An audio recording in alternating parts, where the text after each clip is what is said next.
Manstein and Model had little in common as commanders, but their initial orders were almost exact duplicates.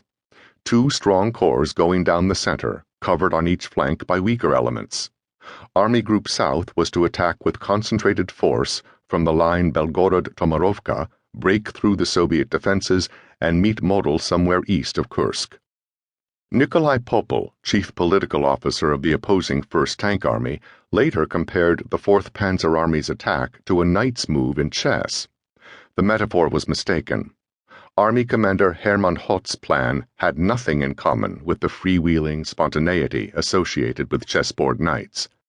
It was a straight force-on-force exercise.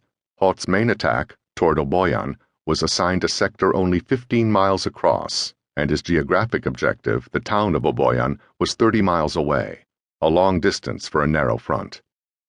Should a hammer blow fall, one option was to send for a bigger hammer. But the 4th Panzer Army already had the heaviest hammer Germany could provide. The 48th Panzer Corps and the Waffen-SS had almost 1,100 tanks and assault guns between them. The 4th Air Fleet counted almost 1,100 aircraft, and 966 of those were concentrated in 8th Air Corps, which specialized in direct ground support. Almost 250 were Stukas, 75 more were tank-busting HE-129s, and Manstein expected to need every one of them from the beginning. On May 10th, Manstein met with Hoth and the senior commanders of 48th Panzer Corps. Manstein had by then decided that a straight line was the shortest distance between 2 points. Given his sector's geography, the best option was a massive frontal armored attack, using the limited infantry forces to provide flank protection.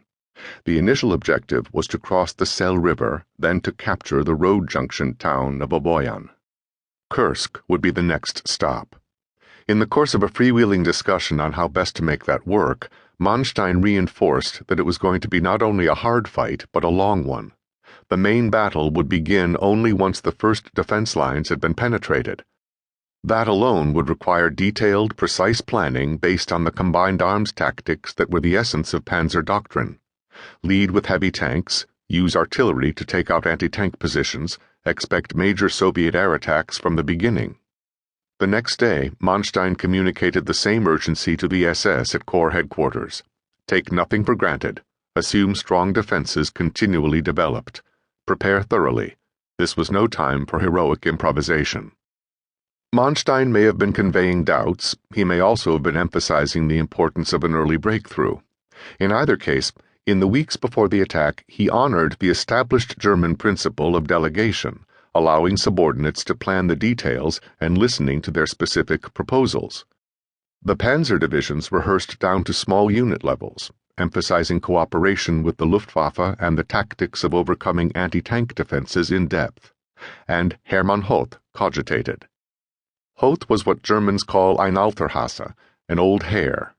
Unlike the fox, even the desert fox, who outwits danger, the hare stays alive by anticipating it. As early as March, Hoth had expressed doubts about Hitler's projected preliminaries to Kursk.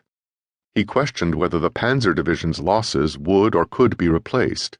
He was even more concerned about the armored reserves the Red Army could mobilize around the Kursk salient. As preparations for Citadel proper increased, so did Hoth's worries about the latter point. Well aware of the strong Soviet reserves moving into position just outside the theater of operations, he became convinced they posed too great a risk to his right flank to ignore, especially should the German advance be slower than expected. And delay, in turn, Hoth reasoned, was virtually guaranteed, because as configured, 48th Panzer Corps was unlikely to reach its objectives and secure its left flank as well in the same time frame. Hoth addressed part of the problem by convincing Manstein to add the 3rd Panzer Division to the Corps' order of battle, allowing its commitment from Citadel's beginning. The other, larger element was beyond his control. To rest the tankers and panzer grenadiers, 4th Panzer Army's riflemen had been required to hold the front for days and weeks longer than doctrine or common sense recommended. The infantry divisions were rated satisfactory, but the evaluation was at best overly generous, at worst recklessly optimistic. Manstein understood the problem. On June 1st, he warned